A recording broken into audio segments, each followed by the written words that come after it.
എല്ലാവർക്കും നമസ്കാരം. വയറ്റിലെ കൊഴുപ്പ് കുറയ്ക്കാനുള്ള 3-4 വളരെ സിമ്പിളായിട്ടുള്ള ടിപ്സാണ് ഇന്ന് പറയാൻ ഉദ്ദേശിക്കുന്നത്. വളരെ എളുപ്പമാണ്. നമുക്കെല്ലാവർക്കും ആഗ്രഹമുള്ള കാര്യങ്ങളാണ്. നമ്മൾക്ക് ഷാരൂഖ് ഖാനെ പോലെ അല്ലെങ്കിൽ ദീപിക പദുക്കോണിനെ പോലെയൊക്കെ ആയിരിക്കുക, നമ്മുടെ ബോഡി ഷേപ്പ് അങ്ങനെ ആയിരിക്കുക എന്നുള്ളത്. പക്ഷേ നമ്മളെന്ത് തലകുത്തി നിന്നാലും അത് പലപ്പോഴും സാധ്യമാകുന്നില്ല. അപ്പോൾ അത് ശരിയാക്കി എടുക്കാനുള്ള 3-4 ടിപ്സാണ് പറയുന്നത്. ഏറ്റവും പ്രധാനപ്പെട്ട സംഗതി എന്ന് പറയുന്നത് എല്ലാ ദിവസവും രാവിലെ എണീറ്റ് കഴിഞ്ഞാൽ ഒരു 45 മുതൽ ഒരു 60 മിനിറ്റ് വരെ വളരെ ഇൻറ്റൻസ് ആയിട്ട് എക്സർസൈസ് ചെയ്യുക എന്നുള്ളതാണ്. അത് എന്ത് വേണോ ആവാം. ജിമ്മിൽ പോയി ചെയ്യാം, വീട്ടിൽ തന്നെ ഹോം വർക്കൗട്ടുകൾ ചെയ്യാം, അല്ലെങ്കിൽ പുറത്ത് നടക്കാനോ ഒക്കെ പോകാം. അങ്ങനെ പല പല സൈക്ലിങ്ങോ ജോഗിങ്ങോ എന്ത് വേണമെങ്കിലും ആവാം, നീന്തലോ, അങ്ങനെ എന്ത് വേണമെങ്കിലും ചെയ്യാം. വളരെ സിമ്പിളായിട്ട് എല്ലാവർക്കും ചെയ്യാവുന്ന കാര്യങ്ങളാണ്. രണ്ടാമത്തെ കാര്യം, ഇപ്പോൾ നിങ്ങൾ കഴിച്ചുകൊണ്ടിരിക്കുന്ന ഭക്ഷണത്തിൻ്റെ അളവ് ശ്രദ്ധിക്കുക. എന്നിട്ട് ആ ഭക്ഷണത്തിൻ്റെ അളവ് ഒരു പതിയെ അതിൻ്റെ ഒരു 60% ഓരോ നേരവും കഴിക്കുന്ന ഭക്ഷണത്തിൻ്റെ അളവും ഒരു 60% ആക്കി കുറയ്ക്കുക. ഇതൊരു പടിപടിയായിട്ട് ഒരാഴ്ചയോ 2 ആഴ്ചയോ കൊണ്ട് ചെയ്യാവുന്ന കാര്യമാണ്. മൂന്നാമത്തെ കാര്യം എന്ന് പറയുന്നത്, കൃത്യമായിട്ടും എല്ലാ ദിവസവും ഒരു 7 മുതൽ 8 മണിക്കൂർ അല്ലെങ്കിൽ മിനിമം ഒരു 6 മണിക്കൂറെങ്കിലും ഉറങ്ങുക എന്നുള്ള കാര്യമാണ്. അത് വളരെ സിമ്പിളായിട്ട് എല്ലാവർക്കും ചെയ്യാവുന്ന, മൊബൈലൊക്കെ മാറ്റി വെച്ച് രാത്രിയിൽ മറ്റ് പരിപാടികളൊന്നും ഇല്ലാതെ ഒരു 6 മുതൽ 7 മണിക്കൂർ വരെയെങ്കിലും കൃത്യമായിട്ട് ഉറങ്ങുക. ഇത്തരം വളരെ സിമ്പിളായിട്ടുള്ള കാര്യങ്ങൾ വഴി നമുക്ക് വയറിലെ കൊഴുപ്പ് മാറ്റിയെടുക്കാവുന്നതേ ഉള്ളൂ. കേൾക്കുമ്പോൾ നിങ്ങൾക്ക് പലർക്കും തോന്നുന്നു ഇവനെന്താണ്, ഭ്രാന്താണോ എന്നൊക്കെ ചിലപ്പോൾ തോന്നും. ഇവിടെ എത്രയോ മിടുക്കരായ ഡോക്ടർമാർ വന്നിട്ട് രാവിലെ ഉലുവപ്പൊടി വെള്ളത്തിൽ കലക്കി കുടിച്ചാൽ മതി, അല്ലെങ്കിൽ ഏതോ ഒരു എണ്ണ വയറ്റി തേച്ച് മസാജ് ചെയ്താൽ മതി, വെറും 2-3 ആഴ്ച കൊണ്ട് വയറിലെ കൊഴുപ്പ് ഇങ്ങനെ അലിഞ്ഞ് ഒഴുകി പോകും എന്നൊക്കെ പറയുന്ന കാലത്ത് ഈ വക കാര്യങ്ങൾ പറയാനാണോ വന്നിരിക്കുന്നതെന്ന് പലർക്കും സംശയം തോന്നും.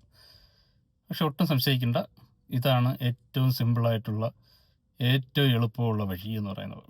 നമ്മുടെ ശരീരത്തിലെ കൊഴുപ്പ്, വയറിലെ കൊഴുപ്പ് മാത്രമായിട്ട് കുറയ്ക്കാൻ വേണ്ടിയുള്ള എക്സസൈസുകൾ ഒന്നും തന്നെ ഇല്ല. യൂട്യൂബിലും ഫേസ്ബുക്കിലും ഒക്കെ നോക്കിക്കഴിഞ്ഞാൽ ഇഷ്ടംപോലെ ചാനലുകളിൽ കാണാൻ പറ്റും. നിങ്ങളുടെ വയറ്റിൻ്റെ വലതുവശത്തെ കൊഴുപ്പ് മാറ്റാനൊരു എക്സസൈസ്, ഇടതുവശത്തെ കൊഴുപ്പ് മാറ്റാനൊരു എക്സസൈസ്, പിന്നെ പല പൊടിക്കൈകൾ, ഒറ്റമൂലികൾ എന്നൊക്കെ പറഞ്ഞിട്ട് പല പല സംഗതികളും കാണാം. പക്ഷേ ശരിക്കും അങ്ങനെയുള്ള സംഗതികളൊന്നും തന്നെ വർക്കൗട്ട് ആവില്ല. മനുഷ്യ ശരീരത്തിൻ്റെ അടിസ്ഥാനപരമായിട്ടുള്ള അനാട്ടമിയും ഫിസിയോളജിയും അറിഞ്ഞുകൂടാത്തതുകൊണ്ടുള്ള പ്രശ്നങ്ങളാണ് ഈ വക കാര്യങ്ങളിൽ നമ്മൾ പോയി ചാടുന്നത്. നമ്മുടെ ശരീരത്തിലെ കൊഴുപ്പ് അങ്ങനെ ഏതെങ്കിലും ഒരു ഭാഗത്ത് മാത്രമായിട്ട് അങ്ങനെ കുറയുന്ന തരത്തിലുള്ള എക്സസൈസ് ഒന്നും തന്നെ പ്രാക്ടിക്കലല്ല. കുറയുകയാണെങ്കിൽ ശരീരത്തിലെ മൊത്തത്തിലുള്ള കൊഴുപ്പ് കുറയും, അതിൻ്റെ ഭാഗമായിട്ട് വയറിലുള്ള കൊഴുപ്പും കുറയും. വയറിലുള്ള കൊഴുപ്പ് എന്ന് പറയുമ്പോൾ തന്നെ നമ്മൾ ഈ പുറമേ കാണുന്ന, നമ്മൾ ടയർ എന്ന് വിളിക്കുന്ന ശരീരത്തിൻ്റെ തൊലിക്കടിയിൽ അടിഞ്ഞുകൂടുന്ന കൊഴുപ്പ് മാത്രമല്ല ഉള്ളത്. വയറിലെ കൊഴുപ്പെന്ന് പറയുമ്പോൾ വയറിന് അകത്തുള്ള വിസറൽ ഫാറ്റ് കൂടി ചേർന്നിട്ടാണ് വയറിലെ കൊഴുപ്പ് വന്നത്. അത് നമ്മൾ ഏതെങ്കിലും ഒരു എക്സസൈസ് ചെയ്തതുകൊണ്ട് മാത്രം, അല്ലെങ്കിൽ ഏതെങ്കിലും ഒരു സൈഡിലേക്ക് തിരിഞ്ഞുള്ള എക്സസൈസ് ചെയ്തുകൊണ്ട് മാത്രം കുറയുന്ന സംഗതിയല്ല. അത് മൊത്തത്തിൽ ശരീരത്തിലെ ഫാറ്റ് കുറയുമ്പോൾ കുറയുന്നതാണ്. വയറിന് എക്സസൈസ് ചെയ്തുകൊണ്ട് ആ ഭാഗത്തെ കൊഴുപ്പ് എടുത്തല്ല ശരീരം ആ ഭാഗത്തുള്ള മസിലിനെ കൺട്രാക്ട് ചെയ്യിക്കാൻ വേണ്ടിയുള്ള എനർജി ഉൽപ്പാദിപ്പിക്കുന്നത്. മൊത്തത്തിൽ ശരീരത്തിലെ എല്ലാ ഭാഗത്തിനും കൃത്യമായിട്ടുള്ള എക്സസൈസ് കൊടുക്കുകയും അത് കൃത്യമായിട്ട് റെഗുലറായിട്ട് കൺസിസ്റ്റൻ്റ് ആയിട്ട് ചെയ്യുകയും ഡയറ്റ് അതിനനുസരിച്ച് അഡ്ജസ്റ്റ് ചെയ്യുകയും ചെയ്യുമ്പോൾ നമ്മുടെ ശരീരത്തിൽ മൊത്തത്തിൽ കാലറി ഡെഫിസിറ്റ് വരും. ഇങ്ങനെ കാലറി ഡെഫിസിറ്റ് വന്നാൽ മാത്രമേ ശരീരഭാരം കുറയുകയുള്ളൂ. അപ്പോൾ മാത്രമേ നമ്മുടെ വയറിലുള്ള ഫാറ്റും കുറയുള്ളൂ. അല്ലാതെ വയറ് കുറയ്ക്കാൻ വേണ്ടി മാത്രമായിട്ടുള്ള പൊടിക്കൈകൾ ആരെങ്കിലും പറയുന്നത് കേട്ട് കഴിഞ്ഞാൽ അതിൽ പോയി തല വയ്ക്കരുത്. ഞാൻ മുമ്പെന്ന് പറഞ്ഞാൽ കുറേ വർഷങ്ങൾക്ക് മുമ്പൊക്കെ വെള്ളനാട് ഏതെങ്കിലും മെഡിക്കൽ സ്റ്റോറിലൊക്കെ പോയി നിൽക്കുമ്പോൾ ആൾക്കാർ ഏതോ ഒരു എണ്ണ, അതിൻ്റെ പേര് ഞാൻ മറന്നുപോയി, അത് ഇങ്ങനെ പാക്കറ്റ് കണക്കിന് 5-6 പാക്കറ്റുകൾ ഒരുമിച്ച് എണ്ണ പുറമേ തേക്കുന്ന ഒരു എണ്ണയാണ്. അപ്പോൾ അത് വാങ്ങിക്കൊണ്ട് പോകുന്നത് ഞാൻ കണ്ടിട്ടുണ്ട്. അന്ന് മുതൽ ഞാൻ ആലോചിക്കുന്നതാണ്, ഇത് എങ്ങനെയാണ് ഇതിൻ്റെ ഫംഗ്ഷൻ, ഇത് എങ്ങനെയാണ് ആക്ട് ചെയ്യുന്നതെന്നൊക്കെയുള്ള. ആ എണ്ണയൊന്നും ഇപ്പോൾ കാണാനോ കേൾക്കാനോ ഒന്നും തന്നെ ഇല്ല. പക്ഷേ ഇപ്പോൾ അതിന് പകരം മറ്റ് പല എണ്ണകളും പൊടിക്കൈകളും ഉലുവയും തേനും നെയ്യും ഒക്കെ വിപണി കീഴടക്കുന്നുണ്ട്. പൊടിക്കൈകളാണ്, എല്ലാത്തിനും ഒറ്റമൂലികളാണ്. ഇതൊന്നും തന്നെ വർക്കൗട്ട് ആവില്ല.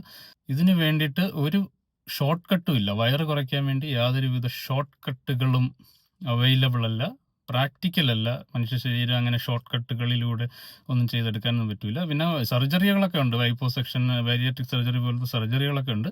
അതൊക്കെ അവസാന റിസോർട്ടുകളായിട്ട് ഭയങ്കര മോർബിഡ് ഒബീസിറ്റി ഒക്കെ ഉള്ള ആൾക്കാർ, അല്ലെങ്കിൽ ഇപ്പോൾ അത്രയും സെലിബ്രിറ്റി ആയിട്ടുള്ള ശരീരം ഒരു ഇൻവെസ്റ്റ്മെൻ്റ് ആയിട്ട് കണക്കാക്കുന്ന ആൾക്കാർക്കൊക്കെ വേണ്ടിയിട്ടുള്ളതാണ് ഈ ലൈപ്പോസക്ഷൻ പോലത്തേക്കുള്ള സർജറികൾ. ബാരിയാട്രിക് സർജറി എന്ന് പറയുന്നത് മെറ്റബോളിക് സിൻഡ്രോത്തിൻ്റെ ട്രീറ്റ്മെൻറ്റിൻ്റെ ഭാഗമായിട്ട് ചെയ്യുന്നതാണ്. അത് പല അസുഖങ്ങൾക്കും കൂടെ ഗുണകരമായിട്ടുള്ള കാര്യമാണ്. പക്ഷേ ഒറ്റ കാര്യമേ ഉള്ളൂ, വയറ് കുറയ്ക്കാൻ വേണ്ടി മാത്രമായിട്ട് ഒരു എക്സസൈസും ഇല്ല, വയറ് കുറയ്ക്കാൻ വേണ്ടി മാത്രമായിട്ടുള്ള ഡയറ്റുകളും ഇല്ല. അതൊന്നും മൊത്തത്തിൽ ശരീരത്തിനെ എക്സസൈസ് ചെയ്യുക, റെഗുലറായിട്ട് ഫിറ്റായിട്ട് കൊണ്ടുപോവുക എന്നുള്ളത് മാത്രമാണ് പ്രാക്ടിക്കലി പോസിബിൾ ആയിട്ടുള്ള